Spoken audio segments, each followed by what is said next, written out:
compelled to relinquish their right to self-defense in the face of state violence, real or threatened. A fundamental principle of resistance begins right there. But we're here to resist.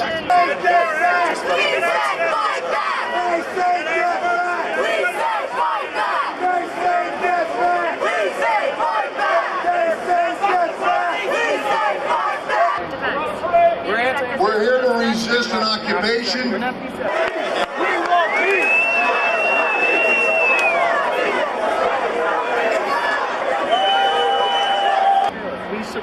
We're here to resist the war that arises from that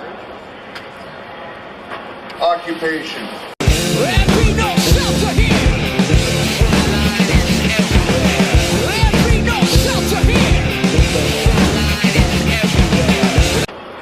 And I've got to tell a story that goes back a while. 18 years ago, in 1990, when the father of the current president came on television and said, invoking some sort of a doctrine of just war, as he called it, that it is an obligation, not just a right, but an obligation, to repeal the seizure of someone else's territory, the appropriation of their resources, the usurpation of their legitimate governments.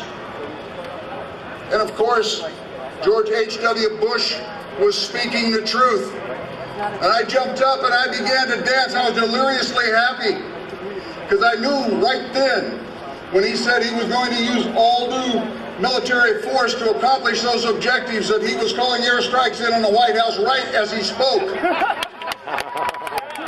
But of course he didn't really mean it. And the question would be, do we? What occupation do we oppose? Man, this is fucking beyond anything I've ever seen. We can't leave! Did they use tear gas? What war do we oppose? All war? Any war? This war? That war?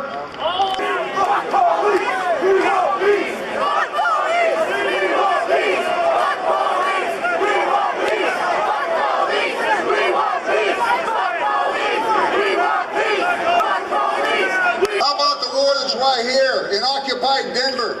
I see a guy over there with a tear gas gun. He's getting ready to fire. Fuck.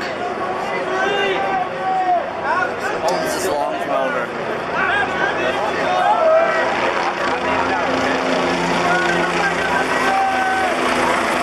Standing on top of the holding scope. I got a white shirt.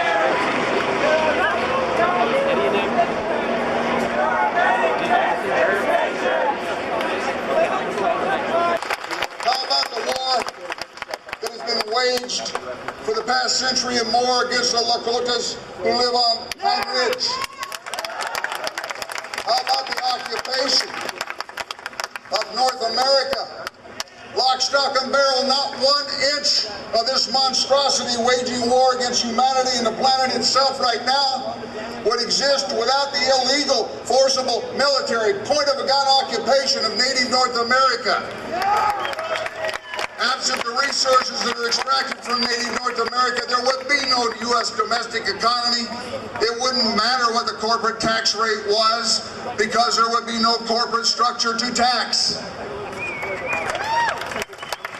Illegal occupation is a condition of war, and the illegal occupation of native North America, which is the foundation upon which the United States has been constructed, continues. There is an ongoing war against the indigenous population of North America at this moment. There has been for every moment of the Iraq War.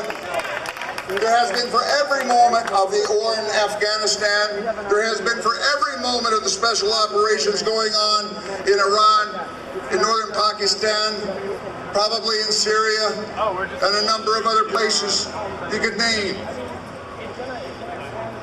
That occupation, that state of war was ongoing when we opposed, me right along with you, the United States covert war against Nicaragua. That war was going on with the invasion of Panama. That war was going on with the invasion of Grenada. That war was going on in Southeast Asia.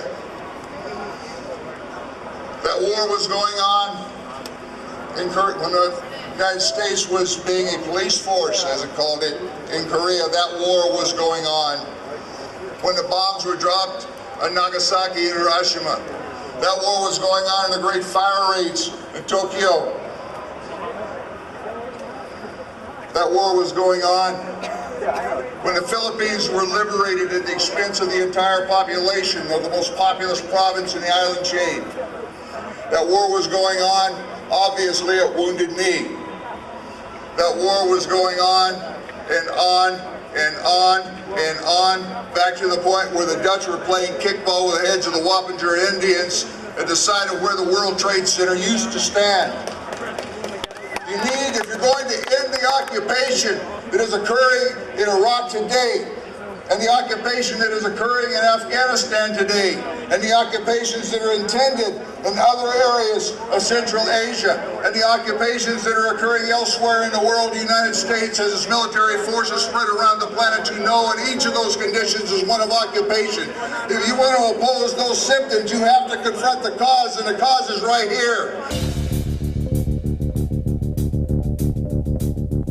Americanize, Americanize, view the world from American eyes, bury the past, rob us blind, and leave nothing behind. Americanize, Americanize, view the world from American eyes, bury the past, rob us blind, and leave nothing. The cause is in Denver in the occupation, the cause is in the occupation of Native North America, the cause is in the occupation of the inner cities, the cause is in the occupation of the migrant streams, the cause is all around you and everywhere, and it's not half a world away.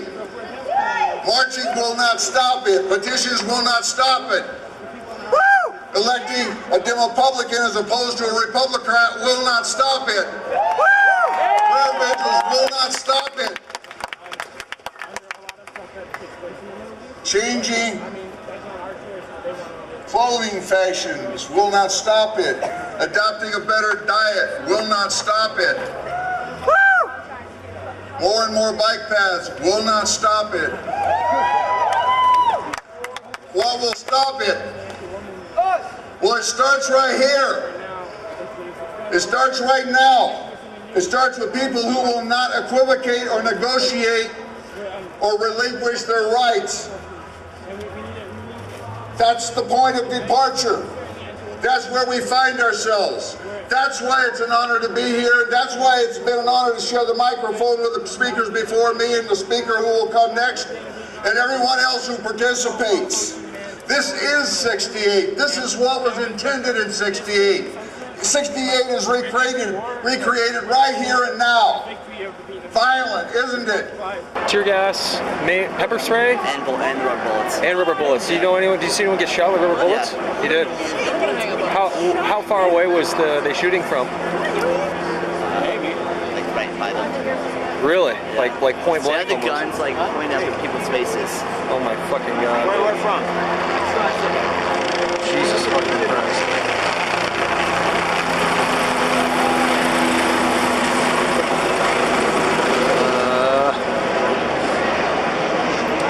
You want to know about violence? Send the Rocky Mountain and Fox News down to talk to Whitman and the rest of the Denver police force, because all of the violence in 68 came from the Chicago Police Department against crime.